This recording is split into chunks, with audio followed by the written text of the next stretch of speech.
আল্লাহর রাসূল মুসা আলাইহিস সালাম ছিলেন বনু ইসরাইল জাতির মহান নবী। তিনি মিশরের ফেরাউনের অন্যায়, জুলুম আর মূর্তি পূজার বিরুদ্ধে মানুষকে এক আল্লাহর ইবাদতে ডাকতে শুরু করেন। ফেরাউন তখন মিশরের সবচেয়ে শক্তিশালী শাসক। সে নিজেকে আমি তোমাদের সর্বশ্রেষ্ঠ রব বলে দাবি করত। আল্লাহ তাআলা তার অহংকার ভাঙার জন্য মুসা আলাইহিস সালামকে নবী বানিয়ে পাঠালেন।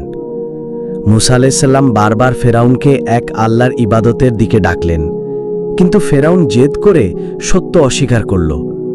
সে মুসা আলাইহিস সালামের আনা মুজিজাকে জাদু বলে উপহাস করল। মুসা আলাইহিস সালামের হাতে আল্লাহ অসংখ্য নিদর্শন দিয়েছিলেন। লাঠি ফেলে দিলে তা বিশাল সাপে পরিণত হতো, হাত বগুলে রাখলে বের করলেই উজ্জ্বল আলো ছড়াত।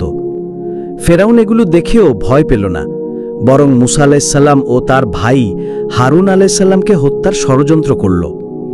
বছরের পর বছর ফেরাউনের দাসত্বে কষ্ট পেয়েছিল বনু ইসরাইল।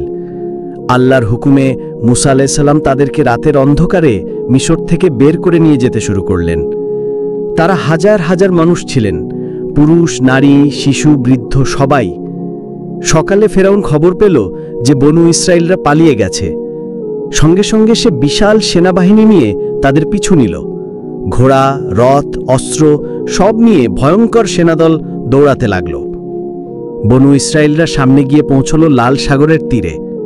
পেছনে ফেরাউনের সেনা, সামনে বিশাল সমুদ্র। বনু ইসরাইল ভয় পেয়ে বলল, হায়, আমরা তো ধরা পড়ে গেছি।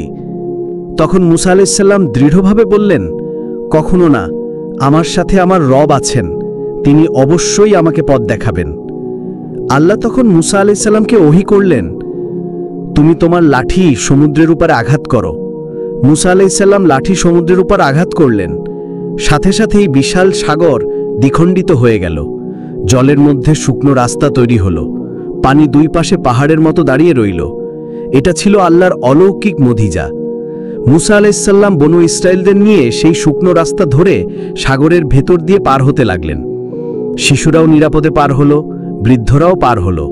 তারা বিস্ময়ে দেখল কিভাবে পানি দুই পাশে দাঁড়িয়ে আছে আর মাঝ দিয়ে হাজার হাজার মানুষ হেঁটে যাচ্ছে। ফেরাউনও তার সেনাদের নিয়ে একই পথে ঢুকে পড়ল। কিন্তু যখন মুসা আলাইহিস সালাম ও তার জাতি নিরাপদে সাগরের অপর পারে পৌঁছে গেলেন, তখন আল্লাহর নির্দেশে পানি আবার স্বাভাবিক হয়ে গেল।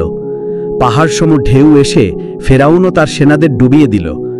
ডুবতে ডুবতে ফেরাউন চিৎকার করে বলল, আমি বিশ্বাস করলাম বনু ইসরায়েলের রব ছাড়া আর কোনো ইলাহ নেই, আমি তারই অনুগত। কিন্তু তখন তার ঈমান কবুল হল না।